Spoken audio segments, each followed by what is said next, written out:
इंद्रपुरी राज्य में राजा इंद्र कुमार अपना राज बहुत अच्छी तरह से चला रहे थे। उनकी सारी प्रजा उनसे बहुत खुश थी।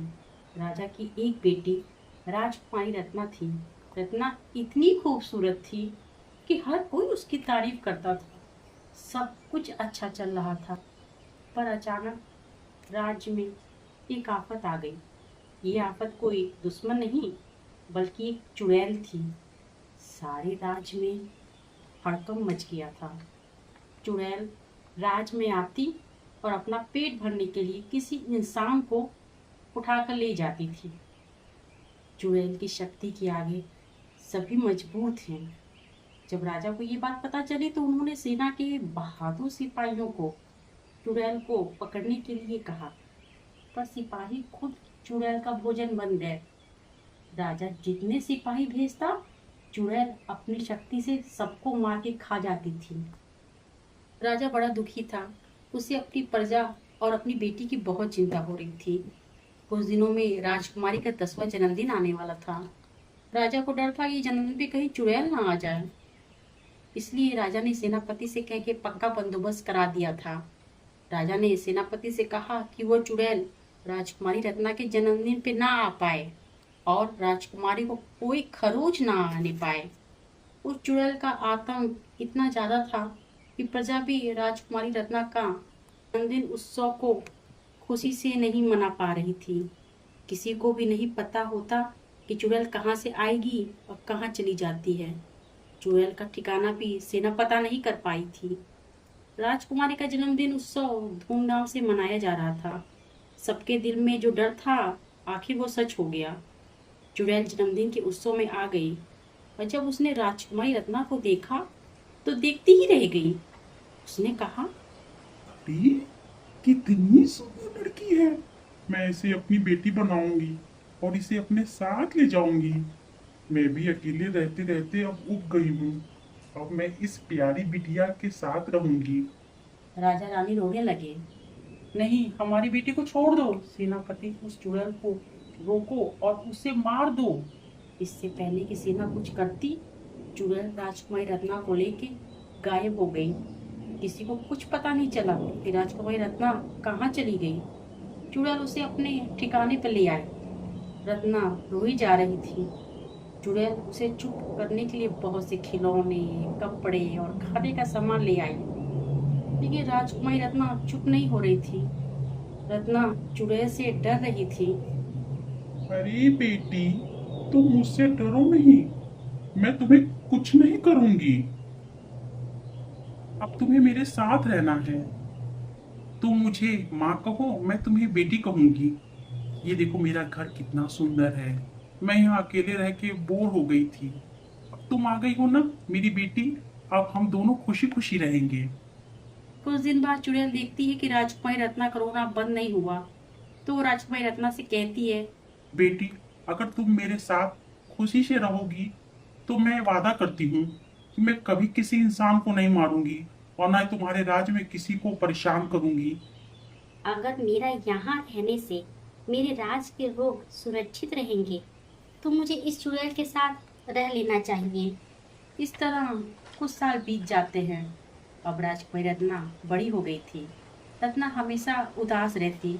चुड़ैल के घर में पास एक नदी गुजरती थी। राजकुमारी रत्ना उस नदी के किनारे बैठ के अपने सुनहरे बाल झाड़ती, तो कुछ बाल नदी में गिर जाते और वो नदी में बह के दूर चले जाते। राजकुमारी बहुत सुंदर और उसके बाल सोने की तरह चमकते थे। एक दिन एक राजकुमार नदी में बहते सुनहरे बालों को देखा तो वो देख के दंग रह गया। उसने सोचा, जिसके बाल इतने सुंदर हैं वो कितनी सुंदर होगी। राजकुमार ने अपने मंत्री को वो बाल दिखाकर कहा, मंत्री, अपने राज में ढूंढ कर पता लगाओ कि ये बाल किस लड़की के हैं। मंत्री ने उस बाल को लेके पूरे राज्य में ढूंढा, पर उस बाल की कोई लड़की नहीं मिली। तो मंत्री ने कहा, राजकुमार, इस बाल की तरह तो किसी लड़की का बाल नहीं है। तब राजकुमार ने फैसला किया कि वो अकेले ही उस लड़की को ढूंढेगा। उसने उस नदी के तरफ ही चलना शुरू कर दिया जिस तरफ से नदी में बाल आ रहे थे। कई दिन चलने के बाद और बहुत कठिन चढ़ाई चढ़ने के बाद वो उस जगह पहुंच गया जहां वो राजकुमारी अपना बाल झाड़ रही थी। राजकुमारी ने पूछा।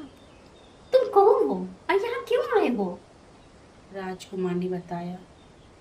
मैं एक राजकुमार हूँ। मैं तुम्हारे बाल नदी में बहते हुए देखा तो मैं तुम्हारी तलाश में निकल गया। लेकिन तुम इस वीरान जगह में क्यों रहती हो? तुम मेरे साथ चलो। राजकुमार ने कहा। तुम्हें यहाँ नहीं आना चाहिए था। मेरी चुड़ैल माँ ने तुम्हें देख लिया तो तुम्हें खा जाएगी। तुम अभी यहाँ से चले जाओ। तुम्हारी माँ चुड़ैल है? नहीं, मैं इंद्रपुरी राज्य की राजकुमारी हूँ। इस चुड़ैल ने मुझे यहाँ अपने माता पिता के सामने उड़ाकर यहाँ ले आई और मुझे जबरदस्ती अपनी बेटी बना के रख ली और मुझे कहा, अगर तुम मेरी बेटी बन के रहोगी तो मैं तुम्हारे माँ बाप को कुछ नहीं कहूंगी, वरना मैं उन्हें खा जाऊंगी। राजकुमार ने कान में राजकुमारी से कुछ कहा और कहा तुम वैसा ही करना जैसा मैंने तुम्हें कहा है। मैं तुम्हें कल मिलूंगा। जब चुड़ैल घर आई तो राजकुमारी रो रही थी। उसे रोता देख चुड़ैल ने पूछा। अरे बिटिया, तुम क्यों रो रही हो? मैं सोच रही हूँ माँ कि अगर आपको कुछ हो गया तो मेरा क्या होगा? अरे बिटिया, तुम चिंता मत करो। मुझे कुछ नहीं होगा क्योंकि मुझे कोई कुछ कर ही नहीं सकता। मुझे सिर्फ एक कुल्हाड़ी से मारा जा सकता है जो कि इस आंगन के अंदर दबी हुई है, और ये बात कोई नहीं जानता। तू बिटिया चिंता मत कर। राजकुमारी ने राजकुमार को ये बात बता दी।